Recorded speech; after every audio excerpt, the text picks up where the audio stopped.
Ang mga kababayan nating Kristiyano, kapag nakakarinig ng mga kababayan nating Kristiyano na nag-Muslim, ang sabi nila, kami di umano ay nagpabinyag sa Islam, o di kaya nagpalit ng relihiyon. Itong nagpabinyag sa Islam at nagpalit ng relihiyon na salita, hindi po yan tama. Dahil kung kayo ay magmo-Muslim, walang binyagan po na magaganap. Ako nung mag-Muslim ako, hindi ako bininyagan dahil ang pagpasok sa Islam, ulitin ko, walang binyagan. Pangalawa, hindi rin ako nagpalit ng relihiyon. Kundi ang tama na katawagan sa amin, balik Islam. Bakit po balik Islam? Sa paniniwala ng mga Muslim, dahil sinabi ni Propeta Muhammad, sumakanya nawa ang kapayapaan, ang lahat ng bata na isinilang ay Muslim. Ang nagawa lang sa kanila ng ibang panampalataya, ang mga magulang, kasi tinuruan sila. Halimbawa tulad ko, isinilang pala ako ng nanay ko Muslim. Dahil ang nanay ko ay Christian, tinuruan ako ng pagdasal. Pinakilala sa akin pag lumalaki na ako na ito si Mama Mary, ito si Papa Jesus, o ito si Jesus na ating Diyos. Yun lang ang nagturo sa akin.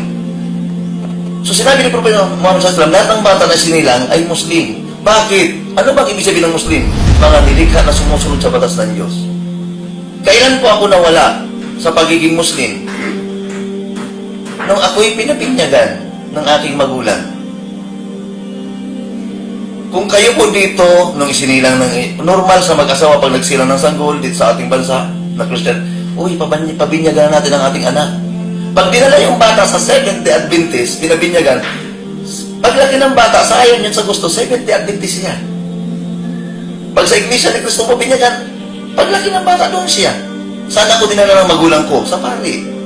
Doon ako pinabinyagan. Kaya mapapansin ninyo pag nagbinyag ang pare, sa araw na ito ay binabautismo kita sa ngalan ng Ama, Anak at Espiritu. At ngayon, isa ka ng ganap na Kristiyano. Eh ano po kayo kanina? Muslim. Yan ang turo sa Islam. Lahat tayo Muslim. Maliban pa po dyan, kung babalikan natin ang kasaysayan ng ating bansa, di hamak na nauna ang Islam dito kumpara sa Christianity. Ayon sa kasaysayan ng ating bansa, 1380 pa lamang, dumating na dito isang Arabong misyonaryo na si Sharif Macdum. Dumaong siya sa parteng Mindanao. Doon siya unang nagpalaganap ng Islam. Kaya ang kauna-unahang simbahan na napatayo dito sa ating bansa, simbahan ng mga Muslim. Yung Sharif Macdum Mosque na matatagpuan sa Tubig, Indangan, si Monon Tawi-Tawi. Paglipas ng ilang panahon, dumating sa atin ang 10 dato. Dumaong sa Bisaya. Nakabili ng lupa kay Marikudo, na si Marikudo ang pinuno ng mga Ita. At doon naman nagpalaganap ng Islam. Si Sharif Macdum sa Mindanao, ang 10 dato sa Iloilo. Di nagtagal ang 3 dato, kasama si Dato Puti, tumulak patungong norte. Itong 10 dato na ito, pinag-aralan natin ito na nasa elementary grade pa tayo. Dato Sumakwil, Dato Paduhinog, Dato Lapu-Lapu, Dato Balinsula, Dato Sikatuna, si Dato Puti, sa suka na lang natin nakilala. Nawala tayong kamalay-malay, ito si Dato Puti, ang leader ng 10 dato, dahil siya ang bihasa sa paglalakbay sa karagatan. So doon niya sila dumaong sa parting Visayas sa Iloilo. So di nagtagal, yung 3 dato tumulak ng norte, dumaong sa Nasugbu, Batangas. Kaya wag po kayong magtaka, dito po ba may Batangginyo? Huwag kayong magtaka, ang mga Batangginyo pag nagsalita, oras-oras, minuto, tinatawag nila ang Diyos ng mga Muslim. Alai, alai. Dahil yung 3 dato na natili sa Nasugbu, Batangas. Kailan dumating ang Christianity sa ating bansa? Nandun po yan sa kanta ni Yoyoy Villame. Ang boses ko hindi pang kanta. Pero sa pagkakataong ito, pipilitin kong kantahin ang kanta ni Yoyoy Villame. Maalala nyo lang. Sabi ng kanta ni Yoyoy Villame, on March 16, 1521, when the Philippines discovered by Magellan, the people were baptized under the name of Christ, and that's the beginning of our Catholic life. March 16, 1521 lamang. Dinala dito ng Kastila ang pananampalatayang Kristyanismo. 1380 nandito na ang Islam. Sabi ni Benjamin, when Magellan landed in Mactan to Christianize them everyone, but Lapu-Lapu meet him on the shore to tell Magellan to go back home. Paglapag ni Magellan sa Mactan, Cebu, nakasalubong niya sa dalampasigan si Dato' Lapu-Lapu. Hinamon niya ito kagad ng away. Ayaw ni Dato' Lapu-Lapu dahil Muslim. Islam kapayapaan. Kaya sabi niya, umuwi ka na lang. Mapilit ito si Magellan dahil nakadamit siya ng bakal. Kung tawagin niyan, kutamaya. Kaya hinamon niya talaga si Dato' Lapu-Lapu. Si Dato' Lapu-Lapu nakabahag. Yan ang makikita natin ngayon. So pinilit niyang labanan siya ni Lapu-Lapu. Kaya sa kanta ni Benjamin, when the battle began at noon, bulos spurs versus guns and cannon. When Magellan was hit on his knee, he fell down and cried. Hindi tinagaan ni Lapu-Lapu si Magellan sa katawan dahil may bakal. Tinaga siya sa tuhod, pagtumba niya, saka siya niligan. Bilang patunay po, mga mahal na tagapakinig, sa hanay ng pulisya, Marines, Navy, ito ang makikita niyang pangkaraniwan sa pulis na logo. Maging sa Marines, maging sa Navy. Ano ang tawag niya? Kalasag ni Lapu-Lapu. Kasi siyang magiting naman dirigma, kapatid namin. Siyang pumatay sa dayuhang Kastila na walang hapas na sinasakop ang ating bansa.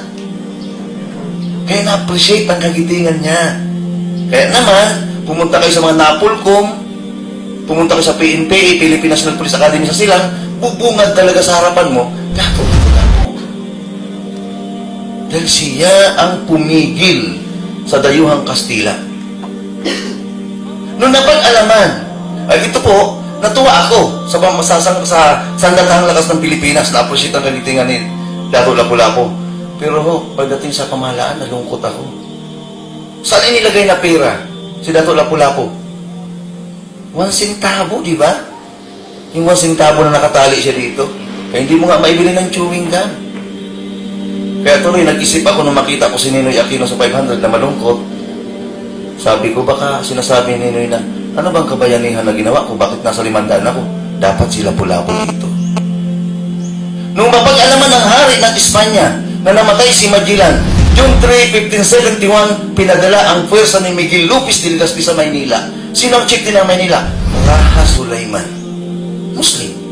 Sa Tondo, Raja Lacandula, Muslim. Kung ang iba sa inyo ay magawit ng Maynila, tumuloy kayo ng Tondo. Makikita nyo, Raja Lacandula Elementary School. Kasi Muslim doon ang hari dati. Sa Maynila, yung Malacanang. Yung Malacanang po, hindi yan Malacanang. Yan ang palasyo ni Raja Sulaiman. Ang original na pangalan niyan, Malicanjan. May hari dyan. Nung nagtagal, Malicanjan, hanggang naging Malacanang. Kaya huwag kayo magtaka, baka bukas makalawa, yan ay maging Malacanjong. Walang inibayan sa Olongapo. Anong original ng Olongapo? Ulo ng Apo. Nung nagtagal, ulo ng gapo. Ngayon, ulong gapo. Huwag kayo magtaka, baka bukas makalawa yan ay maging ulo-ulo, gapo-gapo. Binabago nila ang bakas ng Islam sa ating bansa. So pagdating ng pwersa ni Miguel Lopez de Legazpi, armado sila ng baril, kanyon at matalas na espada, ang mga ninuno natin, si Bat, Pana at Chris. Kaya si Raja Sulaiman, Raja Lacandula, namatay sa Bangkusay, Tondo. Ang ibang mga ninuno natin, hindi kayang pwersa ng Kastila. Umurong sila patungong probinsya. Umurong. Kaya may probinsya tayo na Morong Rizal. At ang ating mga ninuno ay muling bumangon upang harapin ang mabigat na pwersa ng Kastila. Binangonan Rizal. Hindi pa rin kaya ng ating ninuno, kaya talagang napilitan ang mga ninuno natin na umatras, talagang atras, hanggang sa naipadpad sila sa Mindanao. Kaya kinagis na natin, mga Muslim sa Mindanao. Sinundan pa rin sa Mindanao ang mga ninuno natin. Hindi na ginawa ng mga ninuno natin na tumawid pa ng dagat. Lalangoy sa dagat, kakain lang sila ng pating, nalulunod lang sila. Kaya nagsama-sama po ang tribo ng Tausug, Maranao, Maguindanon, Iranon, Samal, at iba pang tribo ng mga Muslim. Buong tapang, hanggang sa huling patak ng kalang dugo, hinarap nila ang mabigat na pwersa ng Kastila. Nanalo ang mga ninuno natin. Kaya hindi nasakop ng Kastila sa history ang Mindanao. Ang mga Kastila naman ang umurong sa Luzon, Visayas. At doon, pinalasap ng Kastila ang pait ng kabiguan nila sa Mindanao. Hinawakan ng Kastila ang krus at espada. Ang mga ninuno natin sa Luzon, Visayas na ayaw yumakap sa krus, putol ang liig nila, bata't matanda. Kaya nasakop ng Kastila ang Luzon, Visayas. Nung masakop ng Kastila ang Luzon, Visayas, hindi ang Mindanao, bilang pagpupugay sa hari ng Espanya na si King Philip II, pinalitan na nila ang pangalan ng ating bansa. Doon ay pinangalanan ng Philippines. Mula sa pangalan ni King Philip II. Philip, Philippines, Pilipinas, kaya tayo'y Pilipino. Ang tanong, anong bansa ito bago dumating ang mga Kastila? Alam po ninyo yan. Kasi ako, tanda ko pa sa paaralan ko, kinakanta namin yan. Ang pangalan ng bansang ito, nung mga Muslim pa rito, wala pang Kastila. May kanta tayo sa paaralan na, ako ay Pilipino, ang dugo'y maharlika. Ang pangalan ng bansa natin ay Maharlika. Kaya ang tawag sa kababaihan dito ay Maharlikana kapag lalaki Maharlikano. May dugong bughaw, royal blood tayo. Kaya bilang patunay niya, nandyan pang bakas, mula Norte, mula Ilocos, na highway hanggang Bicol, ang pangalan niyan ay Maharlika Highway. At tumawid pa kayo ng Aling Samar, Maharlika Highway pa rin yun. Bilang patunay na itong pangalan ng ating bansa. Mga mahal na tagapakinig, kung bakit ko kwininto sa inyo ang kasaysayan ng Islam sa ating bansa, dahil kung ako o kami na dating Christian ay nag-Muslim, mali na tawagin kami nagpalit ng relihiyon. Kundi ang tama na katawagan sa amin, balik Islam. Bumalik lamang. At sino man ang nasa harap ko ngayon na hindi pa Muslim at siya'y magmu-Muslim, hindi siya magpapalit ng relihiyon. Babalik